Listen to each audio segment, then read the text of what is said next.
Welcome to the show, baby. Yes, we're a little behind schedule right now, but we are getting it going, man. I wanted to go live today, so, it happens. It happens. Wanted to give you a better show. I wanted to chat with everybody in the chat room, so that is why we are late. I had some stuff I had to do this morning.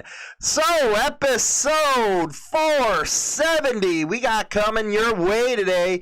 We're going to check out the Triumph models. Oh, the 1200 RS is a beauty. It's a beauty, I tell you. Also, we're going to look at the lineup as far as Triumph goes besides the 1200 RS. We're also going to respond to what is it with you guys and hate mail, man? I must have received at least 5 or 6 going off on me about my support for unions. So today I am going to let you know what the hell unions have done for you. Yes, we're mixing it up on the show now, man. Then also we have the biker news towards the end. Got some news about a young veteran amidst rolling a death, man. Also, some Hell's Angel news, and yes, that wall of shame. Wait till you see the wall of shame today. But first, out of Norway, man. Yes, you're looking at the future here in the United States. I didn't think it would happen, before 2035, 2040, but Norway is on the ball, I guess, man.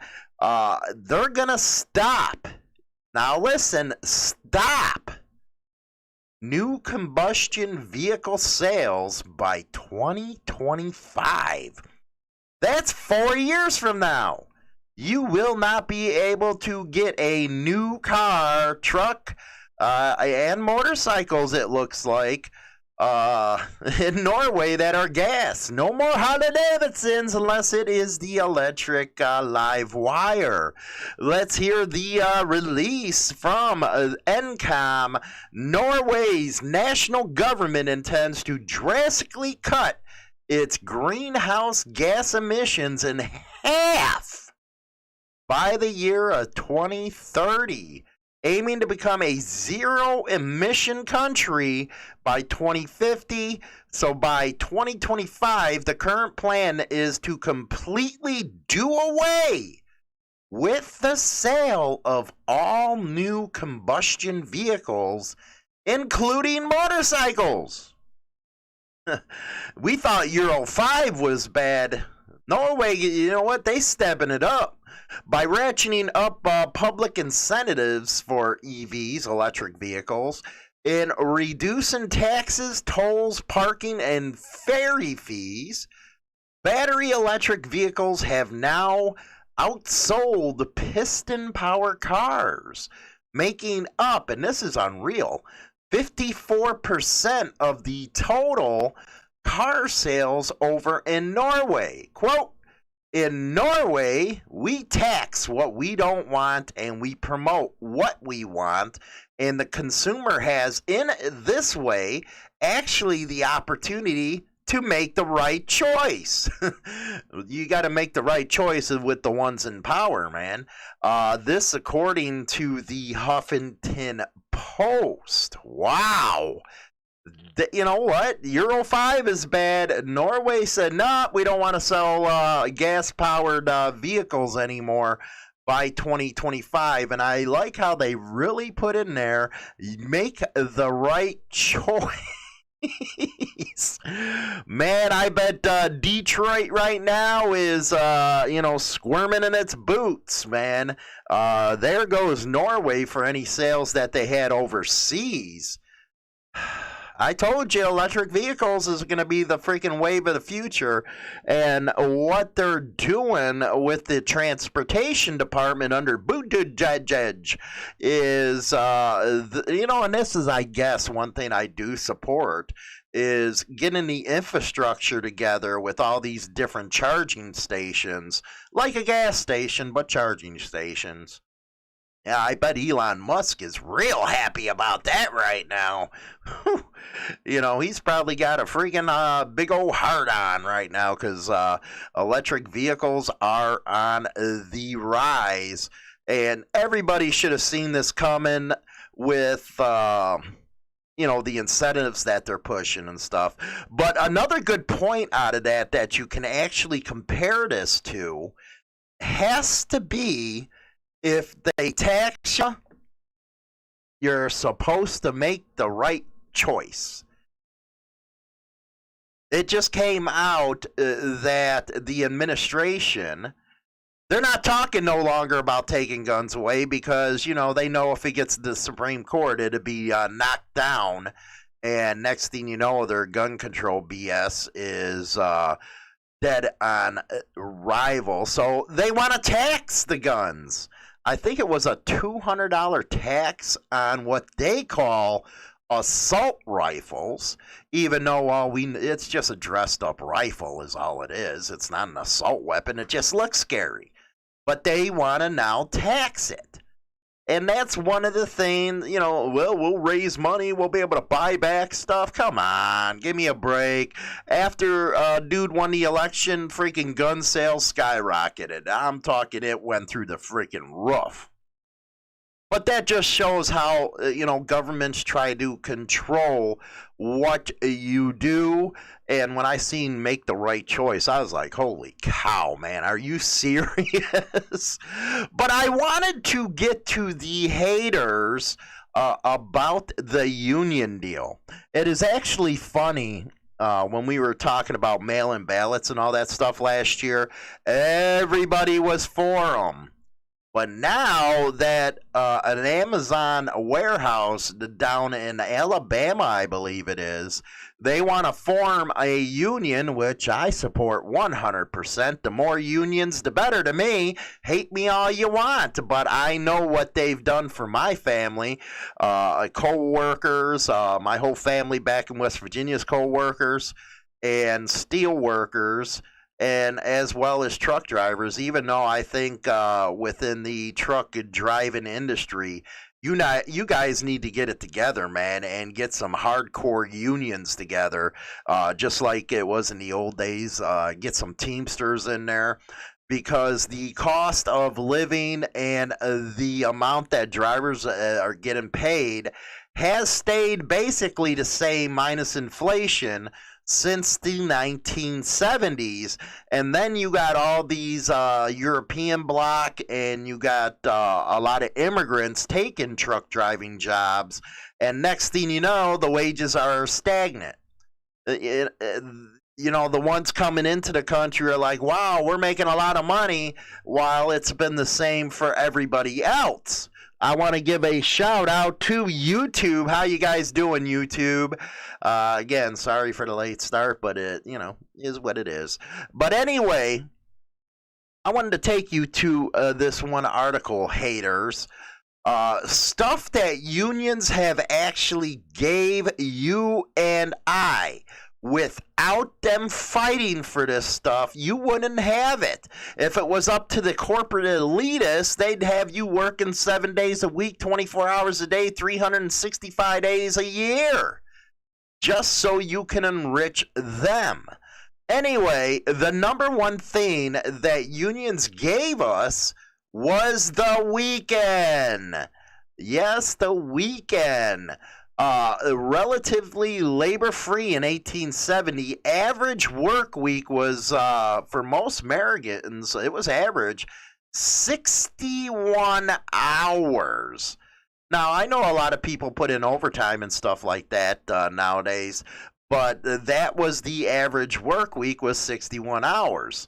Not 40, but 61. Can you imagine some of these cupcakes nowadays having to work 61 hours a week? And most of the time it was 6 days a week, because Sundays was considered the Sabbath and stuff here in the United States, and you didn't work on that.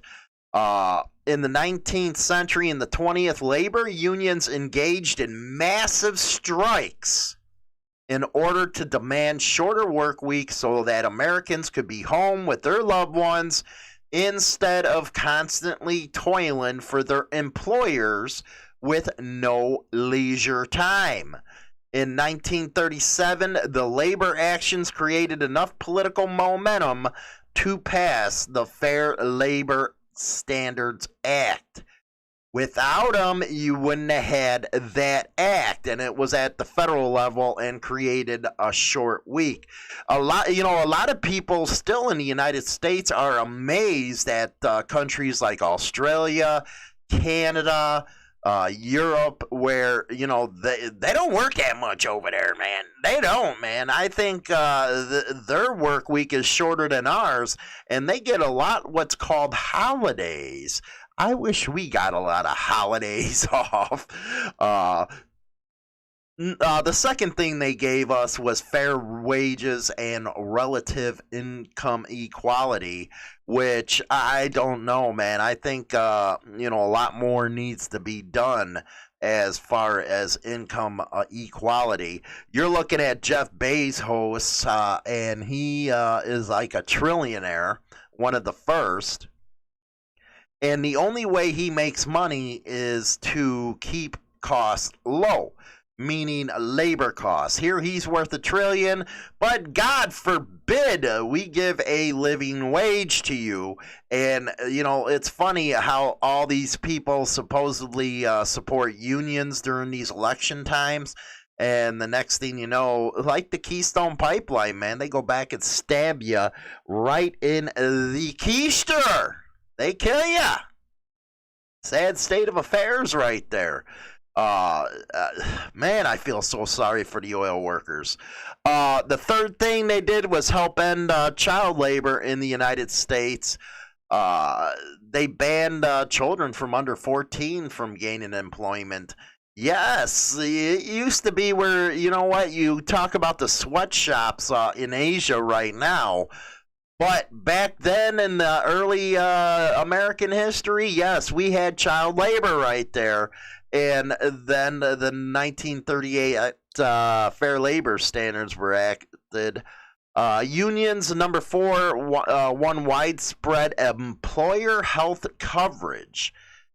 Every time, if you're working and you got a health plan through your employer, thank a union for it. Thank a union for it. They got it to where you can get insurance through your employer. If you look at, I'm one of them people, and you might call me progressive thinking on this ideal, but we're sending millions upon millions of dollars overseas to help other people. Why can't we have a system like Canada where everybody's covered? Take care of your people, I say, before everybody else in this world. That's one thing I believe in, is everybody should have health coverage, man. And then unions spearheaded the fight for the Family and Medical Leave Act. Now, I don't like the AFL-CIO that much, but they did fight for this Family and Medical Leave Act, which was pretty cool of them to do. So that, to my haters, is what I say unions have done for you. Have done for you. You might want to respect that fact. I know a lot of your biases are based on party affiliation or whatever news source you go through. And a little jealousy, I'd have to say, a little jealousy, because you're sitting here making this amount of money while unions are out there making some good damn money. But hey, they went out and fought for it. So is what it is. That's my answer to all the haters about my stance on unions. Now, let's go into some biker stuff right here. We're going to go and look at the new Triumphs 2021. And then Triumph unveiled yesterday. Woo, she's pretty. Wait till you see it, but let's listen in. And this is from Motorcycle Live. You know, 2.5 litre, biggest production motorcycle engine in the world. 2,500 cc's. Pretty rapid as a consequence. You know, 221 newton meters of torque. Not a lot's going to be keeping with you at the traffic lights, that's for sure. That's a lot of power, but does it go around corners? Yeah, absolutely. So real focus for this bike was improving the handling. So it's 40 kilos lighter than the previous generation bike, which is real credit to the engineering team. Man, she's a beauty. Some sticky rubber in the form of the Avon. Let's go to the next one here. Really allowing you. Just looking at the Showa suspension. Woo! Man, now that's what I'm talking about. The Tiger, man, for an off-road bike. It kills the Pan American, man. I love this bike. Which obviously has got more of that off-road focus that you're talking about, and the adventure experience is a fantastic place to go and experience that. But I think the unique thing about the new Tiger 900 range is the T-plane crank, which really gives the engine a lot more character than the previous one. Really great raspy noise, and particularly. What do you guys think? If you were to get an off-road bike, would you go with the Tiger or the African Twin from Honda? I mean, it was their bike of the year, so there you go. There's no bigger testament than that. Indeed. So, Michael, that's some of the great bikes from the 2020 lineup. But why don't we go and have a look at some of what's new for 2021? Let's go. I feel quite privileged to be one of the first in the UK to see the new Trident 660. A little bit different for you guys. Can you give us the story behind the bike? Yeah, absolutely. So super excited to be showing you around the new Trident. It's joining the Street Triple family in our Roadster range, but really targeting the middleweight segment of the market. And at the heart of this bike is a 660 triple engine, featuring all of that kind of Hinkley character, low down torque, linear power delivery that we think is going to set this bike apart. I lost the friggin' alongside the chat brand new room. engine, a lot of tech features as well. Yeah, we've worked really hard to incorporate, you know, cracking value for everything that you get with this bike. All right, so that's a look at some of the new 2021s. Triumph is really killing it, man. Really killing it. Their lines are getting better. You know what? Their suspension, every damn thing. Love them. This, again, is from Motorcycle Live. Motorcycle Live. And this was the general manager of Triumph UK and Ireland. Check them out. Now, for Triumph's big reveal of the Triple 1200 RS. Ho, ho, you got to love it. Hi there, I'm Matt, and I'm really excited to welcome you to the Triumph Speed Triple 1200 RS launch. Thank you so much for Ain't she a beauty? And here it is, the all-new Speed Triple 1200 RS. I'm very pleased to be your host for today's launch and to be able to share with you the full story of this. This is from their official deal. Landmark moment in one of the motorcycle. Have you noticed how the sport bikes are kind of getting rid of all the plastics? And with the help of some of the Triumph team to tell you all what makes this such a revolution, from its revolution in speed, triple power and performance, to its revolution in agility, handling and technology. And as you can see, also in its attitude and in its style. We will also, of course, share with you the full details on its price and exactly when this stunning new Speed Triple 1200 RS will be available in Triumph dealers. And who better to start with to tell us all about the new engine and the step up in performance than Triumph's Chief Product Officer, Steve Sargent. Steve, welcome to the studio. Thanks, Matt. Hey, I got some of let's start now the with chat the Speed Triple engine, which personally has always been one of my favourites. Revolution is a really strong statement. What does that actually mean in terms of the bikes? Let's take a couple looks at her. Here's a racer. Really, really well. And like I say, can't wait to pick up where I left off and ride my Triumph. Hell yeah, man. That right there was debuted yesterday on the official Triumph Motorcycles YouTube channel. The Triumph Speed Triple 1200 RS. I know a lot of you young ones out there are going to be wanting that one. Yeah, Triumph's coming with the vengeance, man. My first one was a 77 Bonneville. And yeah, do I miss that one? I miss it.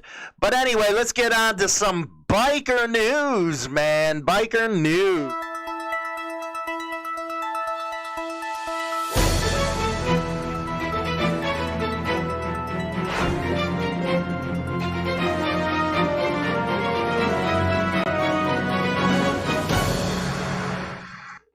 Okay, the London Free Press. Police are probing beef baron fire. Now, this is the fourth suspicious blaze link to the Barletta clan. Oh, looks like somebody, wasn't making enough money there. And next thing you know, it goes off in flames. You can watch it on the Goodfellas. That actually is what happens. Anyway, police are investigating a suspected arson at a London strip club. I guess the girls weren't making enough money. The fourth suspicious fire at a property linked to the family of an alleged Hells Angels member. Firefighters were called to a fire at the Beef Baron. I like that for a strip club, man. Beef Baron. By the way, don't forget to pound rock on in that comment section, as well as hit the like and share that sucker, and go over to the Discord server. You got that link in the description box, hopefully. If not, yeah, I got it in there. But go over there and, you know what? That's what I need to do, is put a strip club room in the Discord server. The finest strippers around. Yes, get some videos, some, pictures and stuff. I think that'll work out. I'm going to do that after the show. Anyway, they were called to the Beef Baron, East Adelaide Street on Tuesday. The Beef Baron has been shuttered since September after the province ordered all strip clubs to close as part of a raft of measures to slow the spread of COVID-19. Yeah, so no money's being made, and yeah. A weekend antique market had set up shop in the club, but it's not immediately clear whether it was still operating. The overnight, they probably in the back room. I ain't going to go there. The overnight fire, which caused an estimated $5,000 damage and didn't result in any injuries, comes 5 months after another suspicious blaze gutted a nearby King Street duplex where dancers from the club stayed. Now that's what I'm talking about. You got them at work, and then you got them a place to live, treating them nice. Yeah, that's how you do it. Quote, the investigation is closed pending new information. Beef Baron operator Vincent Barletta, the brother of former London Hells Angels chapter president Robert Barletta, didn't respond to a request for comment. I thought this guy was an angel. That's what you said. But now it says former. You guys make up your mind. You're killing me. Robert Barletta, 51, faces 25 charges, including bookmaking, laundering proceeds of crime, fraud, and tax evasion related to Operation Hobart, an investigation into an alleged multi-million-dollar gambling operation that police contend was run by members of the Hells Angels, an alleged Toronto crime family. If people need to make a living during these COVID-19 times, man, you guys are shutting everything down. So they got to find something to make the money.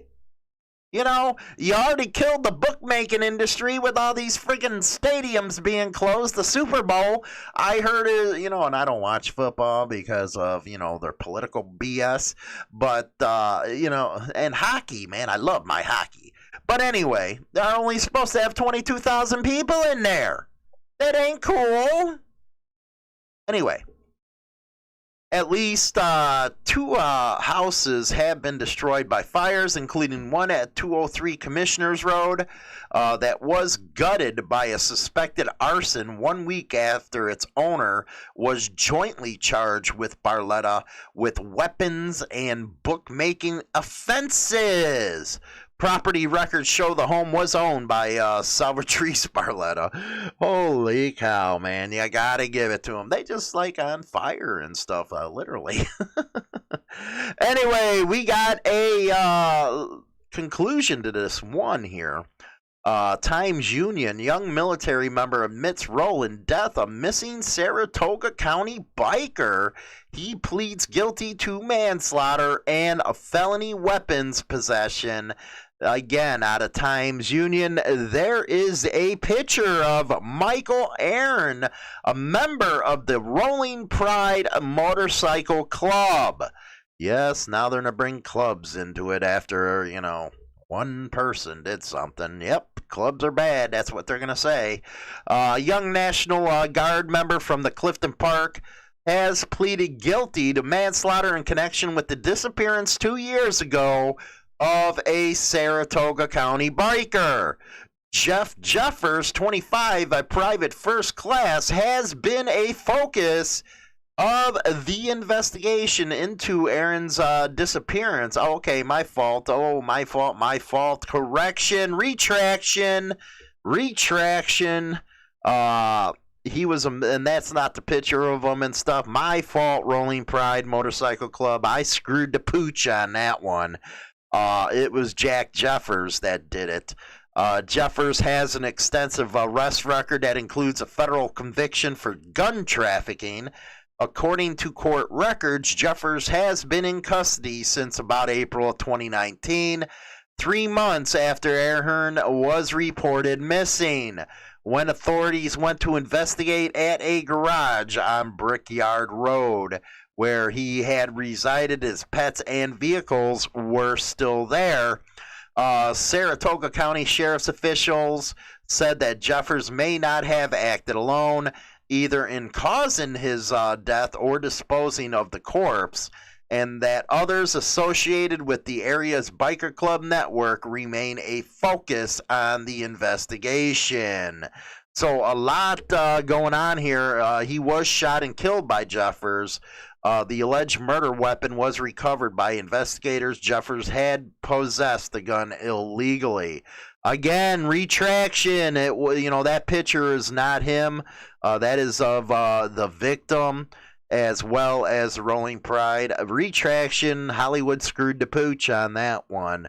Now going to, this is a sad state of affairs right here. Northwest Side biker, electrician, and a Vietnam vet, we lost another one, dedicated his life to helping others, especially veterans in need. Bob Breske, 70, cheated death a few times, making it through Vietnam, a bad motorcycle crash, and a heart attack. But the beast of COVID took him down. There's a picture of him, Bob Breske. He was from Jefferson Park. He was a Marine who served in Vietnam in 68 and 69. Those were the bad years in Vietnam right there. The experience, as well as connecting with Chicago veteran community, taught him the power of brotherhood and the bond that comes with it. Quote, I don't know that he ever said no to anyone other than his kids. There's nothing like the veteran community in life. It's a brotherhood and bond that is with them eternally. Any vet he could help in any way, he'd be the first in line. Bob Breske is a longtime lineman electrician. Hell yeah, those are the guys that put your electric power back on after a bad storm. He died at the age of 70. He was also, there's a picture of him in Vietnam in 68. He was 17 years old when he enlisted. And then it looks like he is a member of the Blue Knights Motorcycle Club. If that was the case, our condolences go out to your club for losing somebody like this. Sad state of affairs, man. Sad state of affairs. But he does look like he is a member of the Knights. Now, some good news for the Hells Angels. Man. Hells Angels wins court challenge over gun license renewal. BC Supreme Court Justice Francisca Marzari said the provincial court should have taken an independent look at all the evidence in the case instead of determining whether the firearm officer's decision was reasonable. And guess who it's from?